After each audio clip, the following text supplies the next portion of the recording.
آیا ہوگا نا ذہن میں. یہ دیکھو یہ دوسری قسم کی احادیث. اس کی ایک اور مثال دوں. ترمذی میں آیا ہے حضور اقدس صلی اللہ علیہ وسلم نے ظہر عصر کو مدینہ منورہ میں جمع کیا، اکٹھی پڑھ لی، مغرب عشاء بھی اکٹھی پڑھ لی.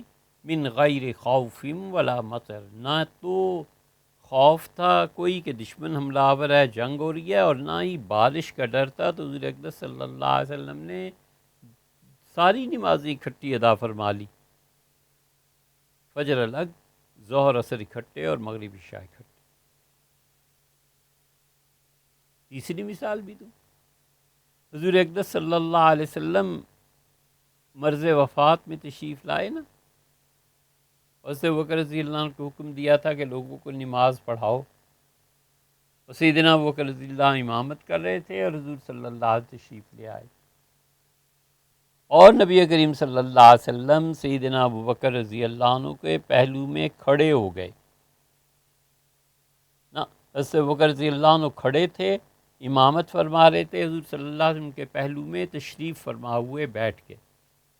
لوگ حضرت ابوبکر رضی اللہ عنہ کی امامت کو دیکھ رہے ہیں، اور ابو بکر رضی اللہ عنہ حضور صلی اللہ علیہ وسلم کو دیکھ رہے ہیں. تو سمجھے نبی کریم صلی اللہ علیہ وسلم بیٹھے ہوئے ہیں فرض نماز میں، ابوبکر رضی اللہ عنہ کھڑے ہوئے ہیں. تو ابوبکر رضی اللہ عنہ نماز کے قیام کے فرض میں حضور اقدس صلی اللہ علیہ وسلم سے زیادہ قریب ہیں شریعت میں. اور جو پیچھے لوگ کھڑے ہیں وہ بالواسطہ حضور صلی اللہ علیہ وسلم کے پیچھے چلنے والے ہیں. نبی کریم صلی اللہ علیہ وسلم کا بیٹھنا اور امام کا کھڑا ہونا کسی نے کبھی اس حدیث پہ عمل نہیں کیا، نہ صحابہ نے نہ تابعین رضی اللہ عنہم نے، کہ ایک امام بیٹھا ہوا ہے، دوسرا امام کھڑا ہوا ہے، اور پیچھے تیسرے صفیں بنی ہوئی ہیں لوگوں کی. یہ کبھی بھی نہیں اسلام پہ عمل کیا گیا. یہ حدیث ضرور ہے، سنت نہیں.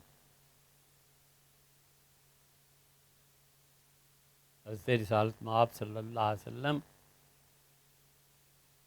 نماز میں جب کھڑے ہوتے تھے قوما میں، تو حنفیہ کہتے ہیں کہ حضور اقدس صلی اللہ علیہ وسلم سرے سے ثابت ہی نہیں ہے کہ رکوع سے کھڑے ہوئے ہوں اور سجدے میں جانے سے پہلے بائیں ہاتھ پر دائیں ہاتھ کو رکھا ہو.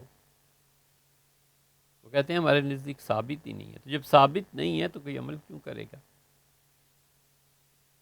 ایک اور حدیث سنو. حضور صلی اللہ علیہ وسلم ما ادرکتم الصلاۃ فصلوا، نماز میں امام کے پیچھے جتنا حصہ تمہیں ملے وہ پڑھ لینا، اور جو حصہ نہ ملے 1 رکعت 2 رکعت جتنی بھی اس کی قضا کر لینا.